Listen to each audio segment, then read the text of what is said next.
Welcome to another episode of Lore 1922, Dark Tides and Other Stories. Today we explore the harrowing tale of Henry Johnson and the Harlem Hellfighters as they find themselves thrown into a battle that defied all understanding. Along the way, the likes of Tesla and Einstein were brought into the fray for their unparalleled brilliance. As we delve into this story, we'll examine the stakes of this fight, the terrible consequences that unfolded, and the pressing question now hanging over everyone. Does America fall? Throughout mankind's history, there have been battles that have shaped the course of the future, but none as astounding and seemingly impossible as the battle at the border. As a leader of the Harlem Hellfighters, the unyielding Henry Johnson faces an unstoppable and cosmic force, leaving the safety of the United States in the balance. It is said that in times of great need, the greatest minds come together. This was no different. The prominent Nikola Tesla and esteemed Albert Einstein were called upon to lend their genius to the fight. They told us they were here to give us freedom. That voice who broadcast to us told us his solemn tale, how he lost everything he held dear, but then found the light in his faith. Tragically, many fell for this charade. Canada had imploded within a month. Most of South America had already fallen well before we had a clue to their arrival. Mexico was the last ally we had.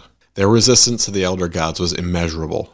Every man, woman, and child took up arms in protest, and were largely left alone by the self-proclaimed elder gods and their faithful.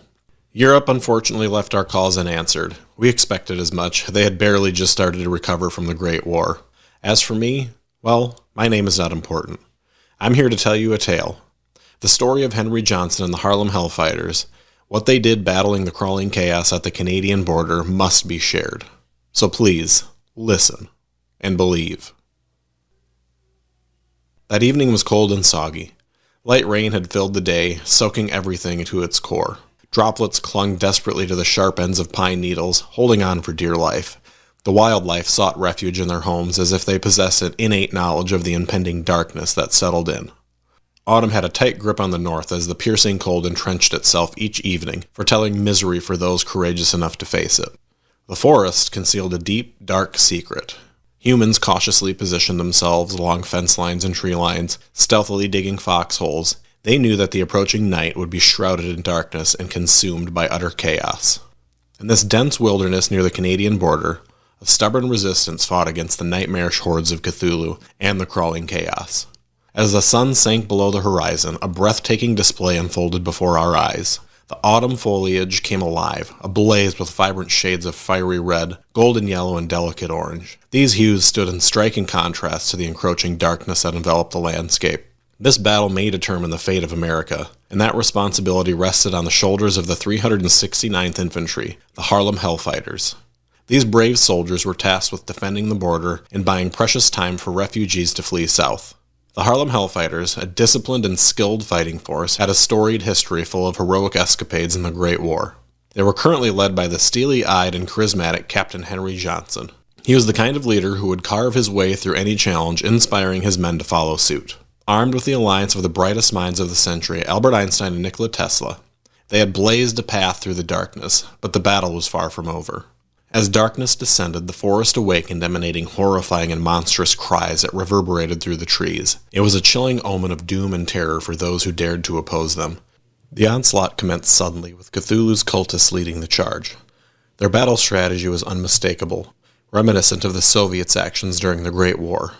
A relentless tide of human bodies surged forward, breaching the eastern defenses. The toll of casualties was staggering, yet inconsequential to those callous leaders. The Hellfighters fought valiantly on the eastern line, their weapons shimmering in the moon as they tore through the enemy ranks. But even with their advanced technology and unwavering courage, they were no match for the monstrous hordes of creatures that descended upon them. The cries of the fallen soldiers boomed throughout the woods, a chilling echo that signaled the loss of the eastern tree line. While bravely holding the north line, the Hellfighters confronted a colossal abomination, referred to as a Shoggoth, an enslaved being under the command of the elder gods. Forced into a war it may not even want. Its massive form was composed of what seemed like an ever-shifting mass of flesh and eyes, making it nearly impossible to strike a lethal blow. But Captain Johnson refused to back down, ordering his men to focus their fire on it. With a deafening roar, the Shoggoth charged towards them, unleashing a barrage of tentacles and acidic bile. The Hellfighters were nimble enough to evade its attacks and unleash their arsenal on the beast, finally bringing it down with a well-placed shot from one of Tesla's prototype lightning rifles. The victory was short-lived, however, as more creatures emerged from the shadows, forcing the Hellfighters to retreat and regroup. Currently, the northern and western lines held, as a profound silence enveloped the forest floor. The horde recoiled, stalling just out of sight. The soft crunch of approaching footsteps pulled Captain Johnson from his brief respite. The piercing blue eyes of Einstein met his, reflecting the urgency he felt within his core.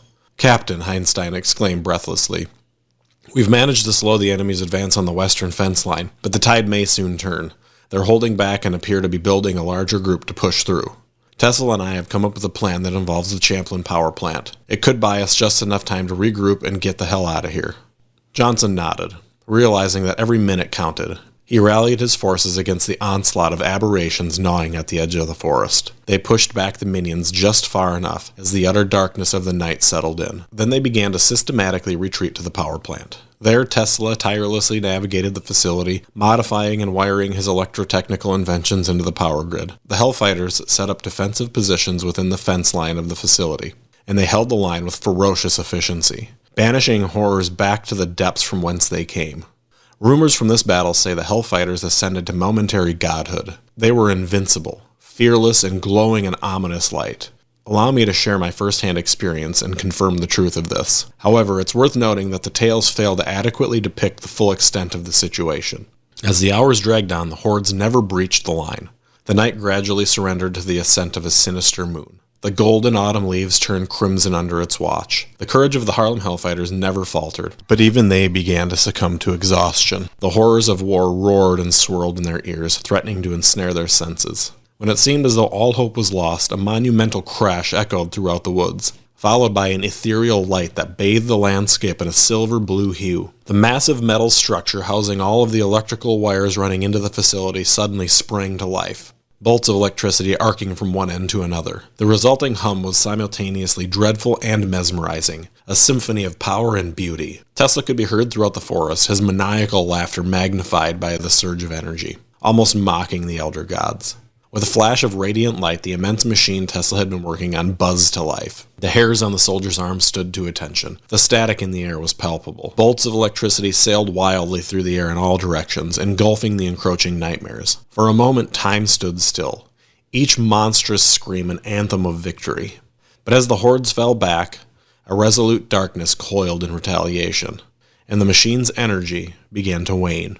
In that moment, when all seemed lost, something unexpected happened.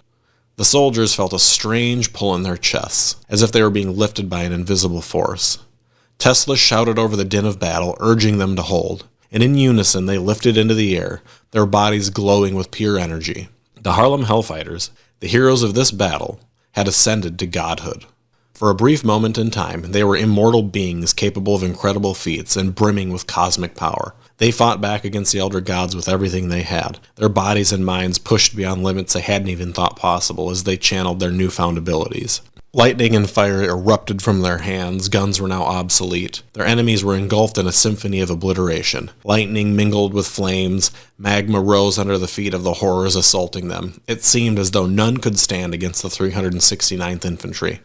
But, as quickly as it had come, their godhood faded away, leaving them back in their mortal forms. The machine sputtered, the mass of electricity ceased, its energy spent, and purpose seemingly fulfilled.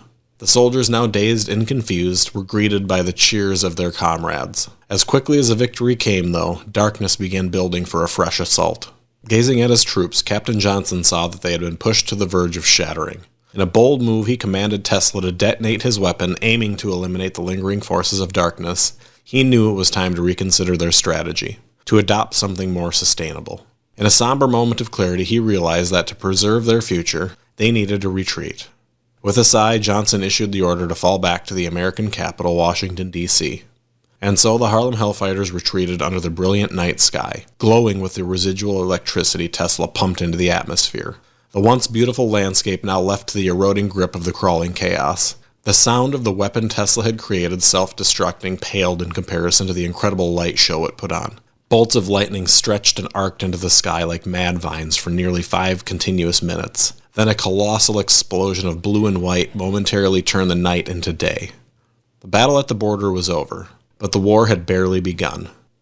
As they marched on, their gaze shifted to the stars above, and the realization that they were not alone in this fight dawned on them.